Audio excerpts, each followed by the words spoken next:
Hello and welcome to a Father Forever podcast. This is a historical podcast because these are the ladies, our very first females that are being on our podcast. They're from the organization called Sisters on a Mission, etc. Sisters on a Mission, etc. These two glamorous and amazing ladies. We have the president, President Jackie, Hello. and the Vice President Brenda. Hello, everybody. A Father Forever welcomes you to our podcast. We're grateful that you took the time out to be with us. We thank you so Thank you. much for having us. Okay, so I got a couple of questions for you guys. What inspired the creation of Sisters on a Mission, and how does your mission align with strengthening families? What inspired us? It actually just started with a bunch of women got together and decided we need to do something for our communities. Can I interrupt? 'Cause Okay, she go is ahead. always so modest. How it began is we were celebrating her birthday. So a bunch of us all got together. Every year she does something for her birthday. In this particular year, we all got together and went to Vegas for her birthday. There were about 18 women in one household Wow. who got together, who got along is what I should have said. 18 women in one household who got along. There was no disagreements, no arguments or anything. And she was the one who brought them all together. So not all 18 women knew each other. She was the common denominator. But what was also the common denominator of that gathering, not only was it Jackie, but it was the fact that we all had a giving spirit. Right. So from that, Sisters on a Mission grew because Jackie saw something in all the ladies that was common, that we all were giving, that we all, in our own capacity, did something that was in a matter of giving Right. back to the community. So if you want to take back over, Madam President. Well, I can. thank you so much. But anywho, with that being said, we did go out for my birthday for a weekend, and we all got together. But when we came back, we noticed that how everybody was just like so kind. Everybody got along. We had no issues, as she said. But we decided, I said, all these ladies, we need to do something for our communities. We need to all get together and figure out how we can make something happen. And I'm going to be honest with you, in the beginning, we thought, let's start flipping houses. And then the passion went from flipping houses to flipping kids, making sure the kids was okay. So I was like, more and more and more, we kept saying, we got to do something for the kids. We got to do something for the women. And it grew from that all the way to the seniors. So even though you all went to Las Vegas to celebrate her birthday, what you didn't realize was the birth of Sisters on a Mission, etc. part. Absolutely. Yes. Absolutely. Wow. that's- Absolutely. That's how it became. A birthday to a birthday. Okay, now from your perspective, what are some of the biggest challenges you feel that women face when fathers are absent, disconnected, or unsupported in the house? It's really, really funny because it's 11 of us in the group, right? Yes. And with the 11 of us in the group, I don't know to say how many was with their father growing up or how many was not. But I can say this, way more than half of us grew up without our fathers. But we all decided amongst ourselves that we were going to be productive women. We had good mothers who stood in for us, and we decided amongst ourselves, we talk about that all the time, about how we grew up in a house without our fathers. But we decided a father is important. That's why when we met you all, which is really something that we should talk about, how we met a father forever. We all wanted to be a part of that. We all wanted some kind of connection with you all because some of us missed that and some of us knew how important it is. Not only that, but to be able to nurture that. So we saw what Fathers Forever were doing, the things that they were instilling. We wanted to be a part of that, to nurture that as well in any capacity that we were able to integrate the two organizations on, because we both were on the same path. We were on parallel paths. So in order to bring those two paths together, so we decided like, okay, whatever you guys are doing, we are 100% involved in it as well. We want to make sure that we're a part of it. We want to make sure that Fathers Are Forever are a part of whatever we do, because we don't All have go that together. present male parents' companionship in our lives to instill into the children and the youth who we come in contact with. So to be able to partner with somebody who that's their main goal, it makes our organization just as important. So we have pastors going to grow even faster. Is what I Absolutely. thought. That. So Sisters on the Mission understood the fact that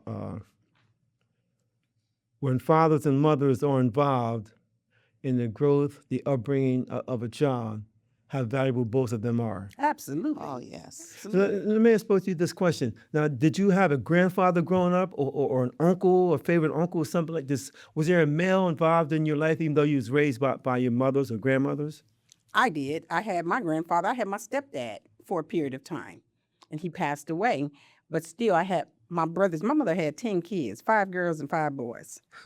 And I got 5 brothers that was never drug addicts, jail, none of that. My mama made sure of that. And all my brothers, made sure their sisters were good. So when we didn't have a father, we had big brothers. We had cousins. It was 10 of us, so we made it make it work.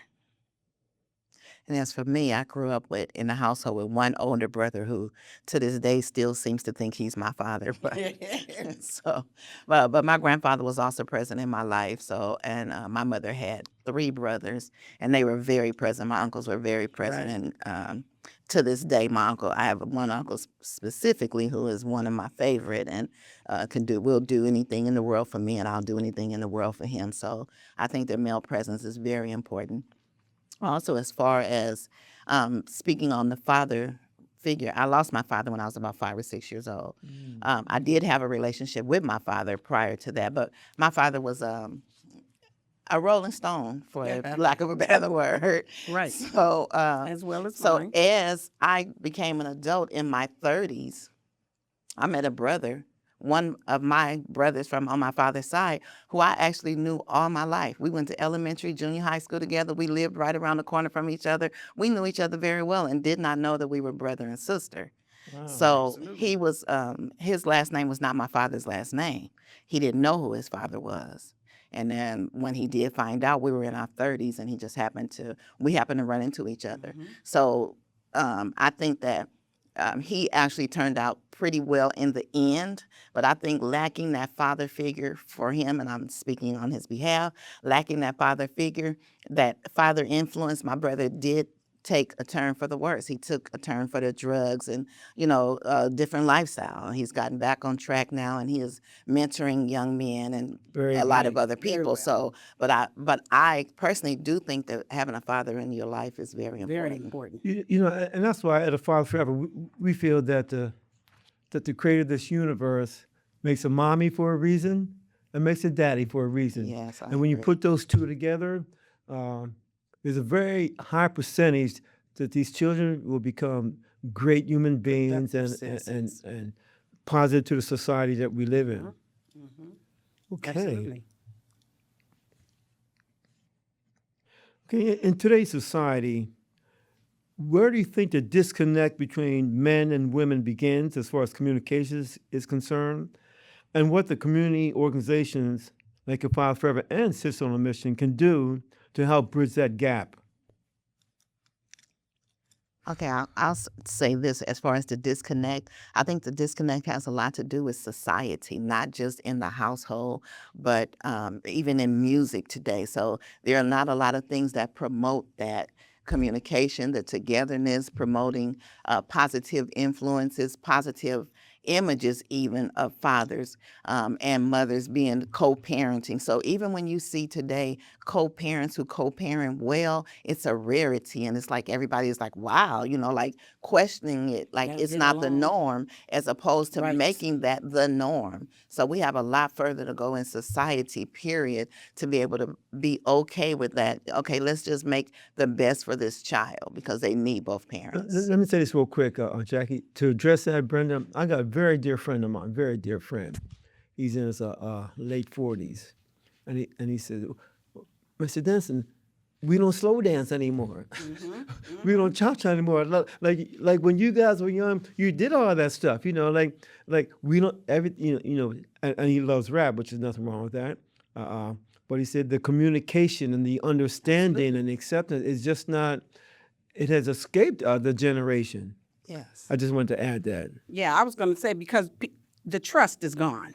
First off, the trust is gone. And people, men and women, have been taught that you're not together no more, don't get along. That's not your friend. It doesn't go like that. My kid's father, I get along with well, and we're not together. But we get along just fine.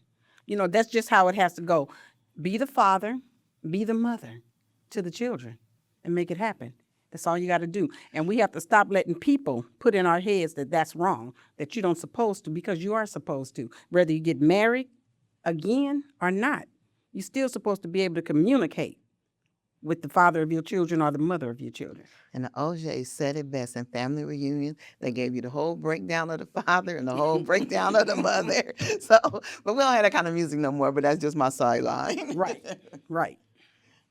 Yeah, and I think it's critical that the parents who are not together anymore, but they're still raising the children, that they get on the same page with what they want For the for child. their child. Absolutely.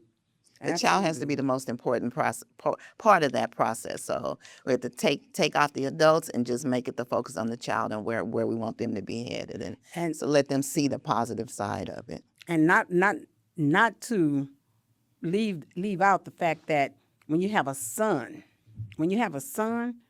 I feel that a son needs a father. I raised my son, and honey, when I tell you I raised him, but I can't raise him like his daddy. I can teach him all I could teach him. But first off, I think only a man can teach you how to be a man. We could do the best we can. And I did the best I could. When his daddy is there, that's daddy time. And your daddy can teach you how to be a man. But I raised a young man. When I tell you the most respectful young man, my son is gonna give you that respect. He's a good person, good kid.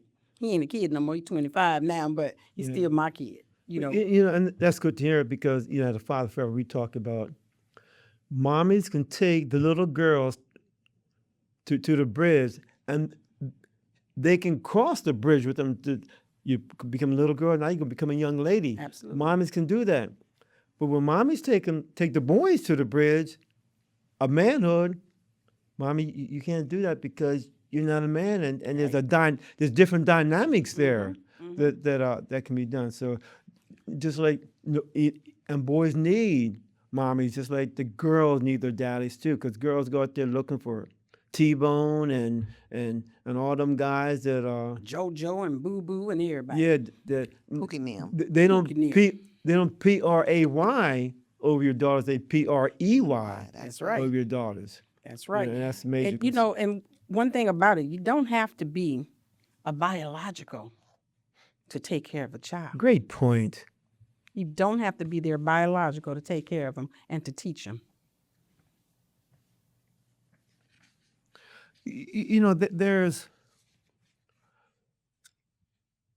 There's people who don't understand the dynamics of parenthood because they may have had a very poor relationship with their father or not have a relationship with their father.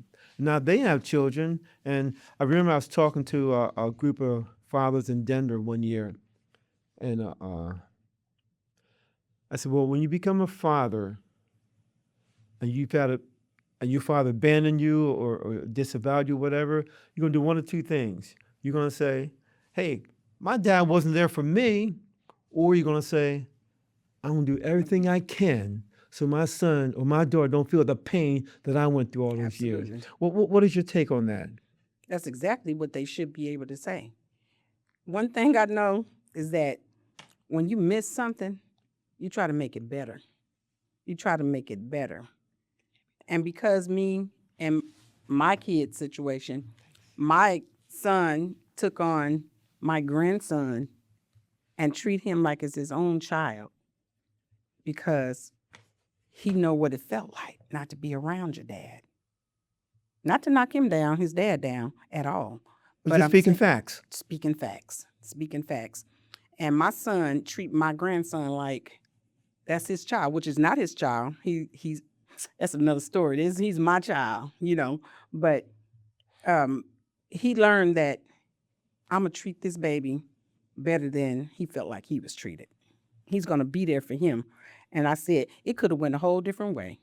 Because a lot of It's a times when you whole grow up and different way. stuff, you either gonna follow that same path or you're gonna make a different one. Absolutely. So either Make you're a gonna turn. see what happened and what you don't want to continue, so you break that chain. So let me do everything I can do to not be that way, or you're gonna continue to be that way because you didn't see nothing wrong with it. You Absolutely. didn't learn any different. Yeah, and some brothers that you guys introduced me to, I did a podcast last month, Antonio and James. Uh, they're a prime example of the decisions that they made, the choices they made. And I think it was Antonio, Antonio James, one of them said, my dad was in the house every day. My dad went to work every day. But I decided to go this way or that way because of Peer pressure. the peer pressure and how it looks. I want to be this way, because it's not a good thing in a young person's eye to be a square. Right. Right. You want to be liked. You want to be someone special, right? Right. You want to fit in. Yeah, you want to fit in. Fitting in ain't always good, though. Mm-hmm. Sometimes you just got to take your own route, And that's okay. and it's okay. Mm-hmm. Good points. Good points. Absolutely. Okay, so what message would you give to fathers who want to reconnect with their families but may feel discouraged, rejected, or uncertain about where to start? And not only that, because we're going to keep things real here today, there are some mothers that will not let their father, the children's father, see their kids. How do we, Sister on a Mission, how would you address something like, would you speak to her? What advice or suggestions would you give to her that, because the guy hurt her, and so we don't want nothing to do with him. I was going to say that that's a healing process that has to take place. She has to also recognize that there is an issue that needs to be addressed so that she can get help for herself in order to give her child a better chance. Once the mom identifies where the shortcomings is, then that gives the opportunity to develop that relationship. And if she has any kind of positive examples, any kind of higher power, for me is Christ. But if she has any kind of higher power that can, someone in that church in her domain can give her some kind of guidance and direction. But she has to want it. The end of it all, she has to want it. Now, for the child is going to be subjected to things of society because they get to see other kids with their parents, with their dad, and then that makes them question it. Question the mom, like, okay, how come my dad is not here? How come this? And then hopefully that'll soften that mom too as well, to be open to allowing the father to be a part of it. And as far as the fathers, I think that they can't give up and throw in the towel. Because mom gives you such a hard time, don't let that be the case. Or because you don't work, you don't have the money. Because most moms are, you're not paying child support, or you got to give me money for this. So not let that be a deterrent, that you have to make that child your focus and fight for that kid. And it's not always for the kids. I work with a compromised population. And so I'm always saying when I was speaking with the dads, and that is something that comes up, well, the mom, she this and she that. I'm like, well, we're not talking about the mom. We're talking about you as a dad and that child. And they don't care about how much money you have. All they want to do is be able to spend time with you. Go to the park. Throw a ball with them, go in the driveway, roll the ball back and forth, take a walk around the block and talk and hear what they have to say. Just show up in their lives. So I think that is a major part, but it takes two for sure. But if one party is continuously not giving up, you keep beating at that door. Eventually, at some point in time, that door will be opened. Absolutely. Because I just went through this same scenario this week where I was in a situation where, what did you just say you do? What kind of compromising? Compromised I'm working with a compromising population. And I never heard that term before, by the way. we'll explain it to you later. But anywho, and I'm saying that to say that I've been dealing with situations where the mom and the dad are like this, are clashing, and then you got a baby in the middle. But one thing I learned from that particular group, the couple I'm speaking of, one thing about that dad, he never sat back on that baby. The baby was in the hospital, but he never sat back on that baby. He can't deal with her, but that don't got nothing to do with that baby. He was in that hospital every single day. And you know what I say? Don't stop. Don't stop. I don't care what she say, how she say it. Don't stop. Just keep going.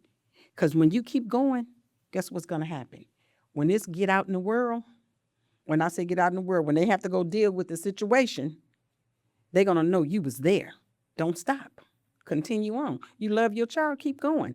No matter what she say, how y'all feuding, keep going. Keep going. You know, I say all the time to fathers, all the time, the best gift you can give your child is your time. Time, I agree. Is your time. Because they may not remember all them trips to Disneyland or Magic Mountain or Vegas or wherever, but what they will remember is when you did something with your dad, that would just put a smile on the face and yeah, Dad, remember this? Remember we went here, we went there, or we went for that walk and we played one-on-one or anything like that. And it's something that you said it because at 62 years old, I know that I have a memory of my father, and it may not have been the great memory, but I have a memory of my father that it was never those la la la la la in Disneyland and all those things. But I remember my father used to take me to Norms. It used to be on Vermont, if you remember, on Vermont. He used to take me to Norms. And I'll never forget those days that he took me to Norms. We might have left out of there before with a problem, but because my father was a, what'd you call him, Brenda? Street Rolling guy. Stone. Rolling Stone, for sure. But I have those memories of him protecting me, you know? So for me, that was important. I felt like he protected me, even though he didn't take me to Disneyland, but he made sure I ate, had clothes, those things, and he protected me from others, you know? So, yeah, I have those type of memories. They might not have been Disneyland, but I had that where I felt good, still felt good. It's the little small things in life that matter. That's why I tell Right. people, it's the little things that matter. You know, you don't have to go buy these sneakers, these cars, this, not the other, but just you tell your son or your daughter that you love them and teach them, instruct them, guide them, direct them. They will remember that. Absolutely. Now, Brenda, your dad passed when you were young. Do you have any recollection of him? Oh, absolutely. You do? Yeah, no, he was involved in my life. My mother wasn't one who kept us apart or anything. So, as I said, he was Rolling Stone. He was murdered. And so I was, like I said, I was about 5 or 6 years old. But yeah, but my mother's brothers, my uncles, they all stepped up. My brother, who was only a couple of years older than me, but he thought he was about 20 years older than me. But so even, like you were saying, just things that you remember as far as my uncles. Like my one uncle, like my mother wouldn't teach me how to drive. My uncle gave me his car keys and was like, "Come on, we're going for a drive." Put me behind the car seat. I didn't know how to drive, had never driven, but I drove. So, and from that day forward, I was always driving. So my uncle was a very inspirational, very present person in our lives when we were growing up, for me and my brother. Now, how long ago was that, Brenda? Because looking at you talk about it, you talk about like it was yesterday. You got a big smile on your face. And Oh, it was a lot of years ago. I'm 60. Okay. 60 plus to, I don't know about 61, 60. I don't know But my about point is 61. this: whether it's 10 years ago or 50 years ago, It's memorable. those memories stay in your mind, It's not only in your lodged mind, in. in your heart. Yes. Right. And when you talk about things like this, it always brings a smile to your face. Absolutely. When you were over, while you was talking about norms with your dad, there was a smile on your face. So again, the value of a father is. That's how I feel about my brothers. You know what I mean? Because my brothers was what they used to call them, jocks in school. They were jocks. Okay, athletes, yeah, jocks. Athletes, and so they didn't play with us. They made sure we did what we were supposed to do. Except for I tried to do different, but not anymore. Okay, this question, this is a tough question, but I know you guys are going to give me the tough answers. How can men and women improve communication and mutual understanding in a relationship, whether you're together or whether you're not together? How can you embark and improve upon that to make a relationship strong? Respect. Respect is due. If you respect me, I'm going to respect you. You treat people. My mother used to tell us as kids, treat people the way you want to be treated. Yeah. And that's how it goes. Even in a relationship, if you don't just cuss me out, I'm not cussing you out. Let's don't do that. Let's just get along. Let's feel. And I know I can be a hothead. I do know it. But at the same time, I'm a respect who respect me. That's just how it is. Respect is important. Respect is what I feel that can make communication better. You have to communicate and you have to be respectful. Goes a long way, respect. A Absolutely. very long way. I also think that it's that comes with time, with growth, with maturity. One thing that I think contributes a lot to the loss of this unity now is because kids are having kids. There's no more big mama and my dears Come on who now. can instill in them, life lessons. So they've become so much younger. You have 30-year-old grandmothers now. In my compromised population that I work with, one of my parents was talking to me just this week. And she was like, Miss Brenda, I have something to tell you. And I said, okay, tell me. She told me that her 12-year-old son has someone pregnant. And I was floored because I didn't have a response. I didn't know what to say, how to say it. She was like, and I don't know what to do. And I said, how old is the young lady? She's 14. And I was just like, so at the end of it all, I did talk to her and tell her, I asked her some questions about the dad, about her child's father, because I need to link her up with Fathers for Forever. And I told her that we have events and stuff that she needs to start attending because she has multiple children. And I said, you need to get all your kids involved in this, and, so you can start mending the relationship and give them, your children, some other opportunities, some exposure to some other things. Right. So I think that all of this just takes time, and you have layers of hurt, of anger, of resentments that you kind of got to dig through. it. Yeah. Absolutely. So it's work. I'm a firm believer with the Father Forever and Sisters on a Mission, etc. Like, we are role models. We set the examples. We set a high standard on how these young ladies, mothers, young men, fathers need to respond to situations. Because when you get caught up in the street mindset, I think that's our challenge. How do we reach out to them? That's a question I want to ask you guys. How do you reach out and to the young lady who don't even want to talk to you? I don't want to hear that. How do you handle that? Get in their place. With the job that I'm doing now, I've learned that I need to meet you where you're at. I need to meet you where you are. I've learned that, and they've told me, they say, we need you to talk to this person because you understand them and they understand you. If I was in a situation where I had a 14-year-old girl pregnant, or 12-year-old son, okay, now I'm going to start with the mama first, the mama, not the child. I need to talk to the mama first. Okay, what happened? It's your situation too now. It ain't just theirs because you as the parent, somewhere you dropped the ball. And so now that I already talked to you, now I'm going to talk to your baby. Now me and her finna be friends. You got to be their friend. When you coming out, not as a parent, but if you're an outsider, I got to be her friend. And that's how I go. And everybody know Juicy love the kids. Sorry, they call me Juicy. Oh, I was gonna say your nickname is Juicy. But everybody know that's my passion is kids, And I don't care who they are. We can communicate. We can get down because I get in their lane with them. 1 second, Brenda. I want you to address that because I tell fathers, uncles, grandfathers, I say, look, you have to listen to them. Just close your mouth for a second. Absolutely. They want to be heard. They think nobody wants to listen to them. Like, they got to speak their pain to you. You got to meet them where they are. Yeah, I like If that. you don't meet them where they are, you don't win. You don't get to them. You got to be able to hear what they got to say. They may be talking crazy talk, but guess what? Just listen to them and then talk just as crazy as they talk. Now, look here, let me tell you about you. That's where I go. And then we kind of come like this. Exactly. We come like this. And when we get there, we like this. So that's the way I look at things and I look at life. I feel like we need to come together, meet the kids where they are. Because we can't go in there. They already got a parent probably fussing. I don't need to go fuss at you. I need to go holler at you. That's just how it is.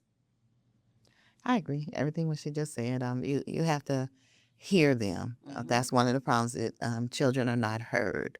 And we grew up that way that you seen, not heard. Go in the room, you know. Absolutely. So Absolutely. you cannot keep that same motivation or regimen anymore. You know, you have to hear them. You have to be able to see them. You have to be involved in what they're involved in. I think again, social media has taken over the parenting role, and you cannot allow that to happen. So you have to be very involved in it, very in tune to what they know and what they see. This young lady who I spoke about, I asked her, has she even had a talk with her son about protection or sexual anything? And she had not. Oh, she's like, oh, because I thought he was too young.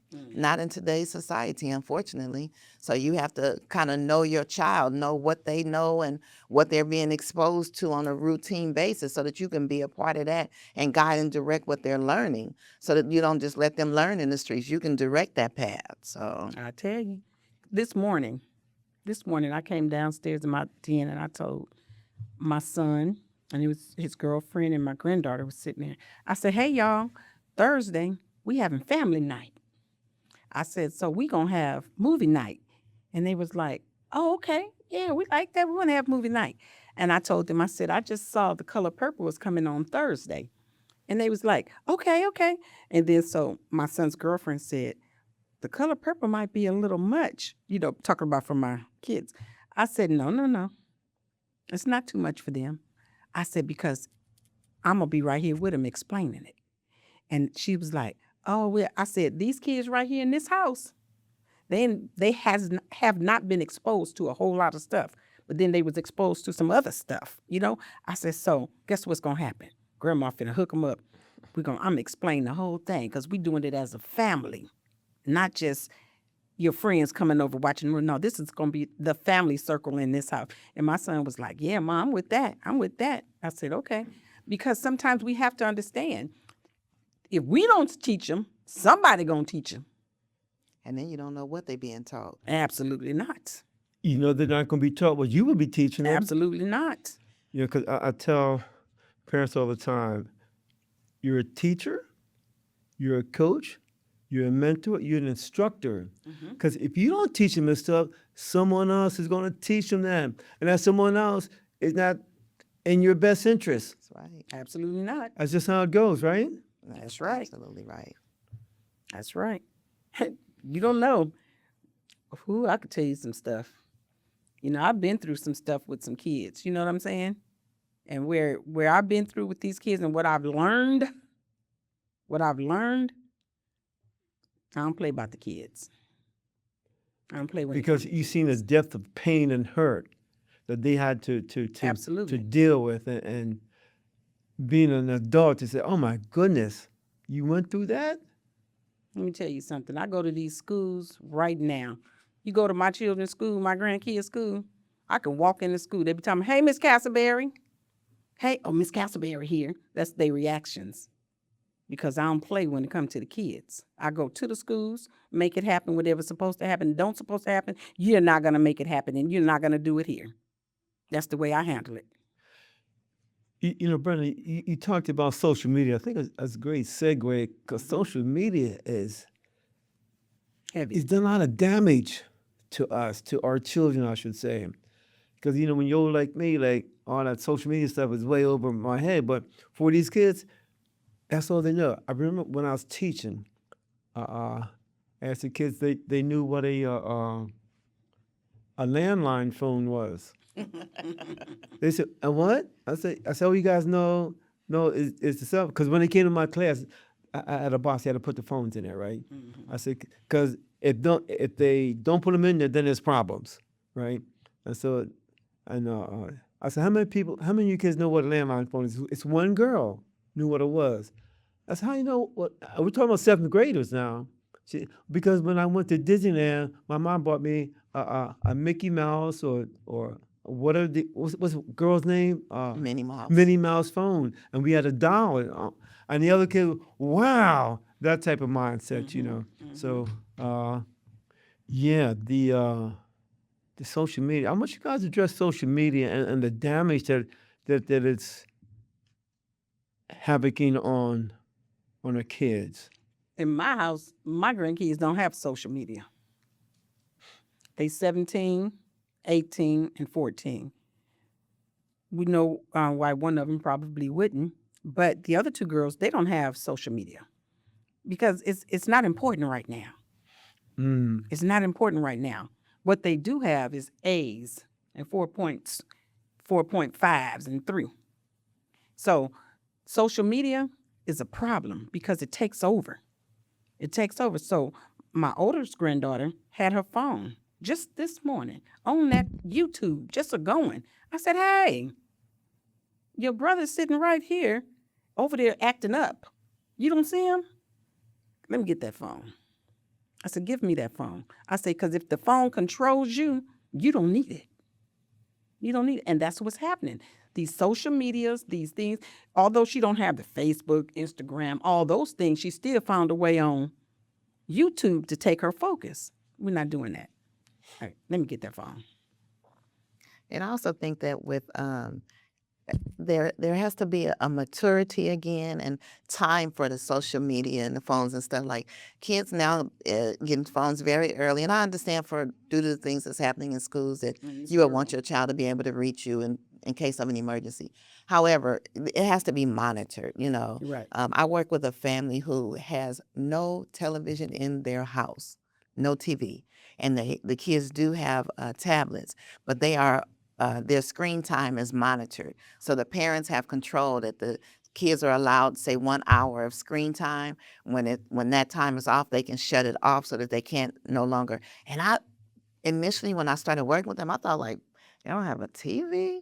And I thought it was weird, but I've been with this family now for 11 years.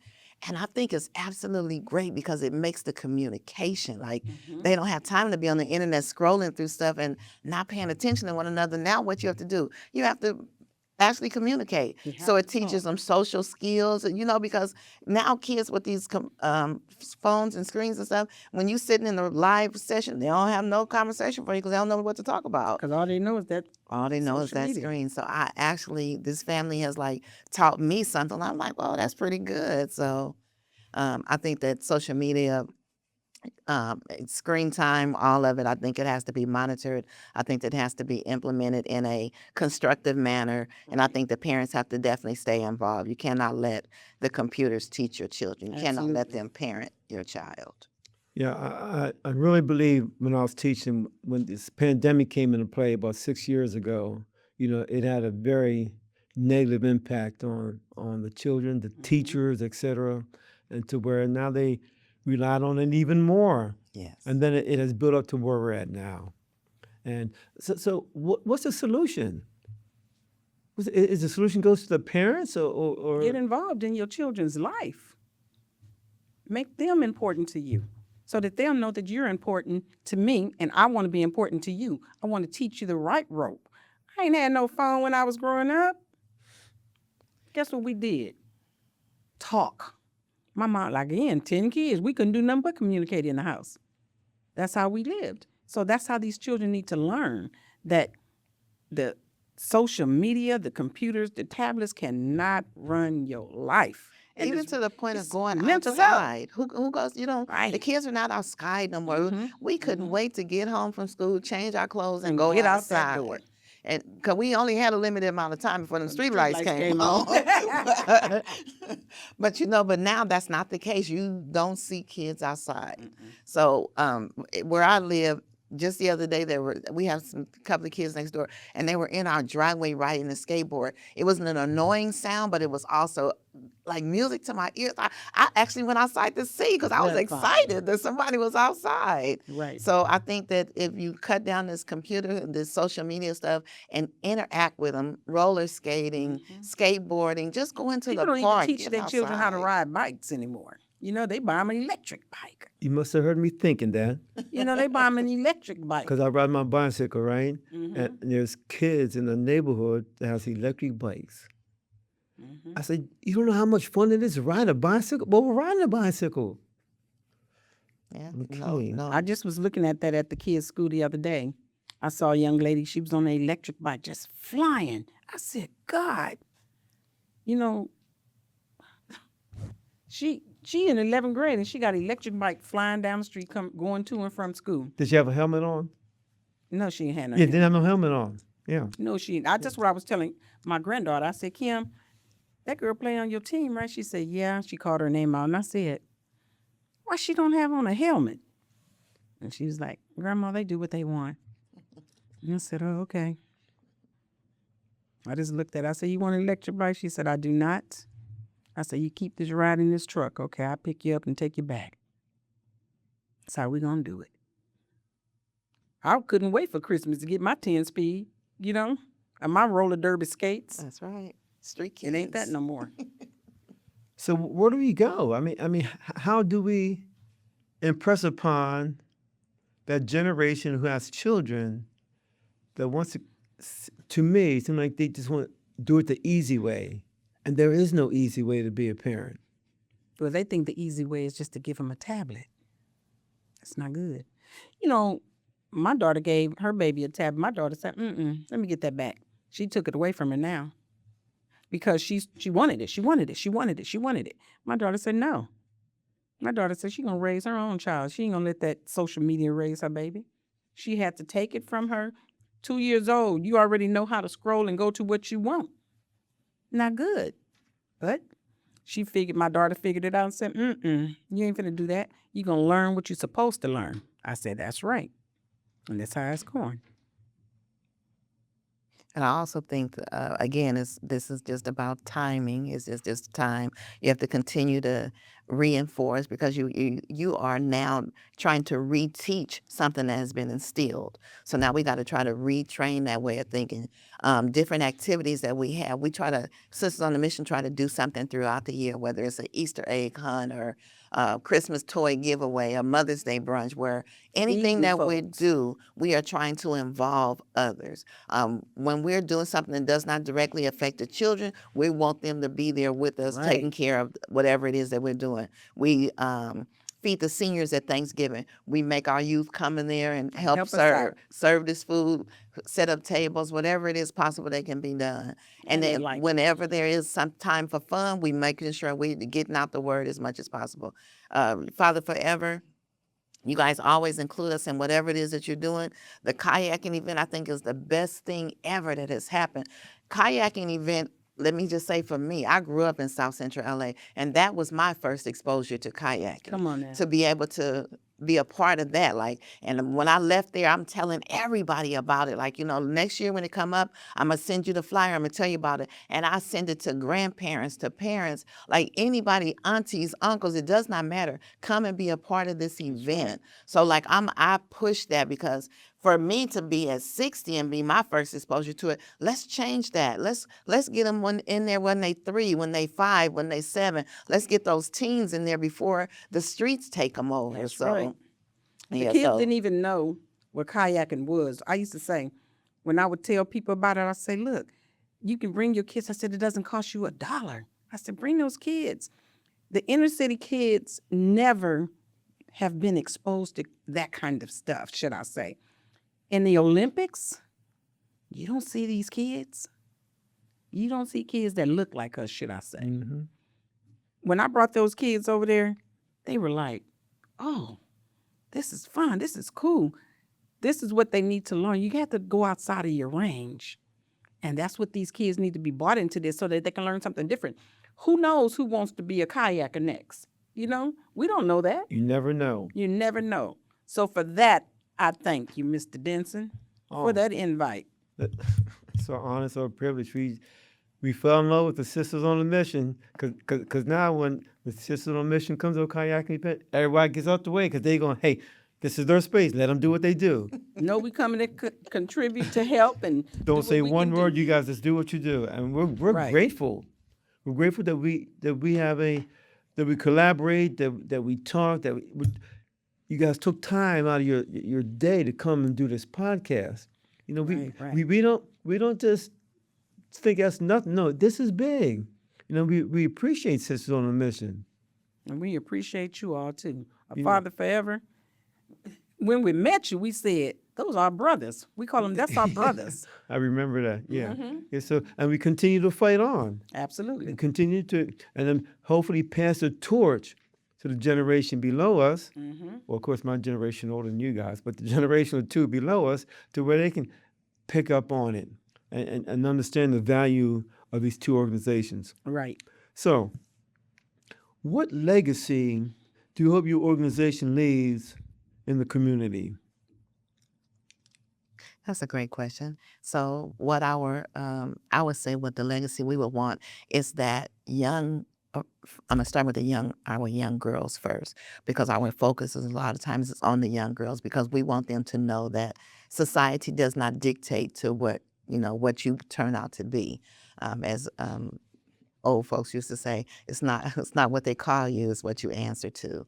So the legacy is that we want them to know that you can be business owners. It's not just what social media says. You don't have to be a video Influencer. vixen and all of these things that have now become what is the apple of their eye. Like, there's still things that you can do, that you're going to be successful, that you can make a mark in society. So hopefully the legacy that we leave is just showing them that they're empowered.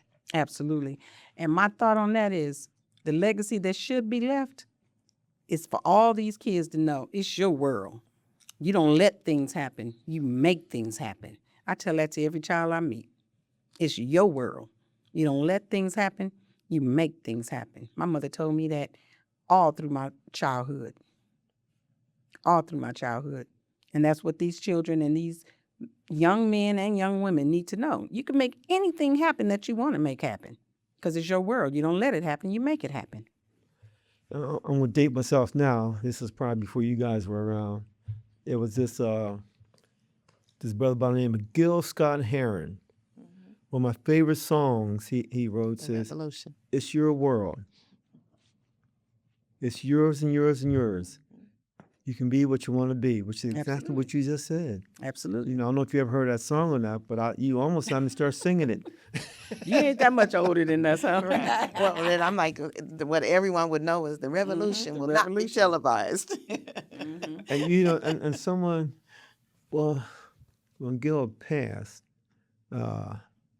social media isn't what it is now, but his sister, someone was interviewing him. He said, "I think the revolution will be televised," and she said, "No, it might be live streamed." Right. Yeah. Right. So we're almost finished here, so I want to answer this question here. What message do you want listeners to take away from this conversation that we're having now? What message would you want them, girls, women, boys, men, those who are watching? What message would you like for them to take from this conversation? I know that I want to say, you looking at some people, not just me and Brenda, but also Mr. Denson. Reach out to us. We here to help. We here to help you in whatever area you need help in. If it's something that you just can't figure out, ask questions. Just know that somebody's here for you. Just know we got our hands open, waiting to fill yours with it. Let's talk. Amen. I think that is so great, Madam President. So also the other thing, though, I think that I would hope that they would get out of it is just to know that it's never too late, that no matter where you are at this point, it's never too late, that you Right. can start today making a change. So if you don't have a relationship with your father, build that relationship starting today. If you don't have a male figure in your life, reach out to Fathers for Forever, reach out to Sisters on a Mission, because we want to empower you. We want you to know that we're going to meet you where you are, and that in whatever aspect that it is that we can assist, we do and we will. Absolutely. That's Just great. know it's there. Because I'm a firm believer that God gives us all a purpose and a mission, and it's up to us to carry it out. I know my purpose. And my purpose is to be able to be open and hear you and try to do anything I can to try to make it right. Why don't you guys give me your website? Your website and all that information. We just have it on the screen. If you don't mind mentioning it now, share it with us. Absolutely. Our website is Sisters on a Mission, etc. It's Dot just org. ETC, not the whole word. Oh, yes. Sisters on a Mission, etc.com or either .org. Okay, now is the whole Sister on a Mission, is that all written out? SISTERS SistersOnAMISSIONETC.com.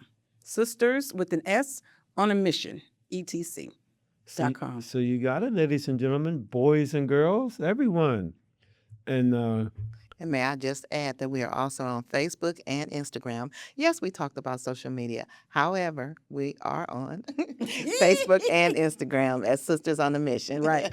well, like Jackie said a little while ago, like we have to meet you where you are. Absolutely. Yes. If all this, the social media stuff, well, we have to get on social media. Some of us unreluctantly, but we got to do what we got to do so we can reach the masses. And you just never know. Someone might say, you know what? Let's go take a look at Sisters on a Mission. You may never know where that will lead to. And Mr. Denson, I just want to say that for a lot of our kids, we often miss the kids that really need us, because the kind of work that I'm doing now, it's really something, because we have so many children in the foster system and just in situations that have nobody. These are areas we need to tap into. These are areas we need to try to see about those kids, because we can't just leave them out there. They need to know. That's where we need to connect with the county and the city and different places in the state, and connect with these kids and let them know everybody is not against you. That they need to know that somebody see you and hear you and willing to help you. I know I am. And somebody cares about you. And somebody cares. Absolutely. Absolutely. Because it's out there. Oh, I know. For a fact, I know. Been there, done that.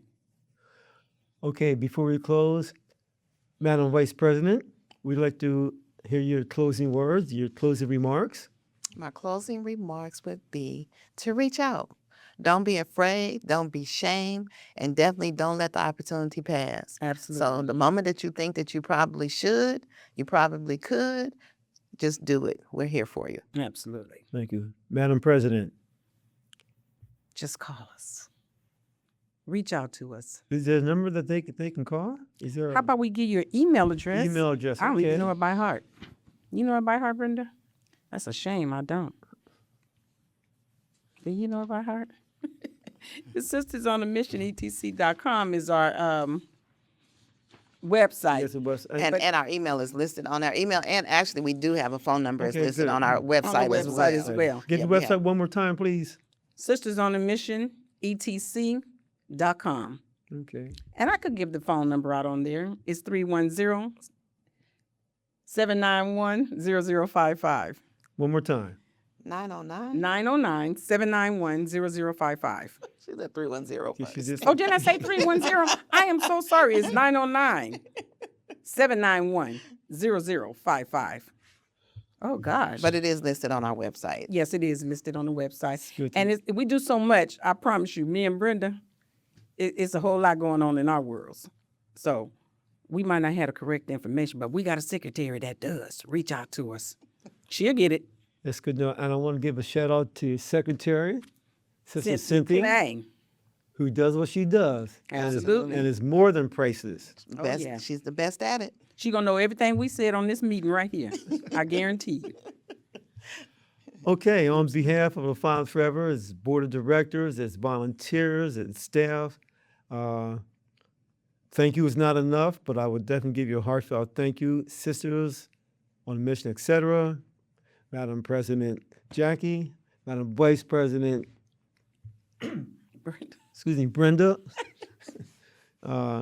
We're grateful, we're thankful. And like I said before, this is our very first podcast with sisters. That's a So good thing. It's prevalent that it's Sisters on a Mission, etc. We always want to be in the front. That's right. We appreciate that. Keep doing what you're doing once again. Father Forever, thanks you very much. You're very Thank you. welcome. Thank you.